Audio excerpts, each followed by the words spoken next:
Hello guys, കഴിഞ്ഞ ദിവസം എൻ്റെ ബർത്ത്ഡേ ആയിട്ട് ഞാൻ കുറച്ച് ഫോട്ടോസ് നമ്മുടെ ഇൻസ്റ്റയിൽ പോസ്റ്റ് ചെയ്തിട്ടുണ്ടായിരുന്നു. അത് കണ്ടിട്ട് കുറച്ച് പേര് എൻ്റെ അടുത്ത് വന്നിട്ട് ചോദിച്ചിട്ടുണ്ടായിരുന്നു, ചേച്ചിയുടെ ഫോട്ടോ എടുത്തു തരുന്ന ആരാ, എഡിറ്റ് ചെയ്ത് തരുന്ന ആരാ എന്നൊക്കെ. സീരിയസ്ലി പറയാമല്ലോ ഗൈസ്, എൻ്റെ ഫോട്ടോസ് എടുക്കുന്നതും എഡിറ്റിങ്ങും ബാക്ക്ഗ്രൗണ്ട് സെറ്റ് ചെയ്യുന്നതും എല്ലാം ഞാൻ തന്നെ. ഞാൻ അങ്ങനെ ആരോടും ഫോട്ടോ എടുത്തതാ എന്ന് പറഞ്ഞൊന്നും പോകാറില്ല. സോ അപ്പം ബർത്ത്ഡേ ഫോട്ടോ ആയതുകൊണ്ട് തന്നെ നമുക്ക് ഏറ്റവും ഇമ്പോർട്ടൻറ്റ് കേക്കായി. എൻ്റെ ബർത്ത്ഡേക്ക് 2 ദിവസം മുമ്പ് തന്നെ എനിക്ക് ഈ ഫോട്ടോസ് എടുക്കേണ്ടതുകൊണ്ട് കൂടി തന്നെ എനിക്കങ്ങനെ അതിന് വേണ്ടിയിട്ട് കേക്കിന് പൈസ കളയുന്നതിനോട് താല്പര്യമില്ലായിരുന്നു. സോ ഞാൻ അതിനൊരു ഡമ്മി കേക്ക് വീട്ടിൽ തന്നെ ഉണ്ടാക്കി.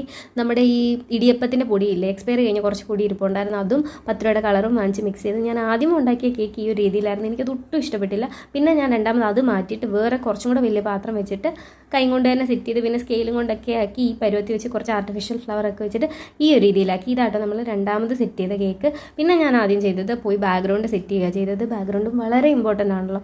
അങ്ങനെ ബാക്ക്ഗ്രൗണ്ട് സെറ്റ് ചെയ്ത് പിന്നെ എനിക്ക് കുറച്ചും കൂടെ നീളം കുറഞ്ഞ ടേബിൾ വേണമായിരുന്നു. അതില്ലാത്തതുകൊണ്ട് കൂടി തന്നെ ഞാൻ ഇങ്ങനെ ഒരു ചരുവം വെച്ചിട്ടാട്ടോ